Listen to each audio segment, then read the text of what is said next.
நேதாஜி சுபாஷ் சந்திர போஸ் சண்டைக்கு ஆள் வேணும்னு கேட்டப்ப ஓடி போய் முதல் வரிசையில நின்ன பையன் முக்காவாசி பையன் நம்ம பையன். அக்னிபத் திட்டத்தின் மூலம் தென்காசி மாவட்டத்தில் 300க்கும் மேற்பட்ட இளைஞர்கள் ராணுவத்திற்கு தேர்வு. கடையநல்லூர் அருகே முன்னாள் ராணுவ வீரர் சிவன் மாரியின் பயிற்சி மையத்திலிருந்து 240 பேர் தேர்வு. இந்த வெற்றியை கொண்டாடும் தென்காசி மாவட்ட மக்கள்.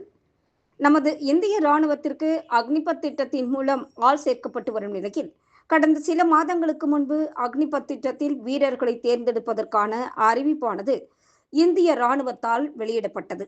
அதன் அடிப்படையில் கடந்த ஜூன் மாதம் அவர்களுக்கான நுழைவுத் தேர்வு ஆன்லைன் வாயிலாக நடைபெற்றது. அதில் தேர்ச்சி பெற்ற வீரர்களுக்கு செப்டம்பர் மாதத்தில் உடற்தகுதி தேர்வு மற்றும் மருத்துவ தகுதி தேர்வானது நடைபெற்றது. இந்த நிலையில் 3 நிலைகளிலும் தேர்ச்சி பெற்ற வீரர்கள் தற்பொழுது அக்னிபத் திட்டத்தின் மூலம் இராணுவத்திற்கு தேர்ந்தெடுக்கப்பட்டுள்ளனர். தென் மாவட்டங்களில் இருந்து சுமார் 1340 வீரர்கள் தற்பொழுது தேர்வு செய்யப்பட்டுள்ள நிலையில் அதில் தென்காசி மாவட்டத்தில் மட்டும் 300க்கும் மேற்பட்ட வீரர்கள் அக்னிபத் திட்டத்தின் மூலம் இராணுவத்திற்கு சேர்க்கப்பட்டுள்ளனர். அதிலும் தென்காசி மாவட்டம் கடையநல்லூர் பகுதியில் ஜெய்சிவன் இராணுவ பயிற்சி அகாடமி என்னும் பெயரில் சிவன் மாரி என்னும் முன்னாள் இராணுவ வீரர் நடத்தி வரும் அகாடமியில் இருந்து மட்டும் சுமார் 240 பேர் தேர்வாகி இருப்பது அந்த பயிற்சி மையத்தில் பயின்ற அனைவருக்கும் பெரும் மகிழ்ச்சியை ஏற்படுத்தியுள்ளது. பயிற்சியாளர் சிவன் மாரியை தென்காசி மாவட்ட மக்கள் மட்டுமல்லாது பல்வேறு முக்கிய பிரமுகர்களும் தொடர்பு கொண்டு அவருக்கு வாழ்த்துக்களை தெரிவித்து வருகிறார்கள்.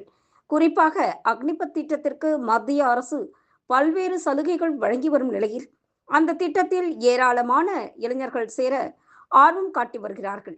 தென் மாவட்டங்களில் சிறிய மாவட்டமான தென்காசி மாவட்டத்தில் இருந்து 300க்கும் மேற்பட்ட இளைஞர்கள் அக்னிபத் திட்டத்தின் மூலம் இராணுவத்தில் சேர்ந்துள்ள மகிழ்ச்சியை சமூக வலைத்தள வாசிகளும் தென்காசி மாவட்ட மக்களும் கொண்டாடி வருகின்றனர். நாட்டிற்கு சேவை செய்ய ஆர்வமுடன் செல்லும் தென்காசி மாவட்ட இளைஞர்களுக்கு வாழ்த்துக்களும் கூறி வருவது குறிப்பிடத்தக்கது. நாமும் அவர்களை வாழ்த்தலாமே.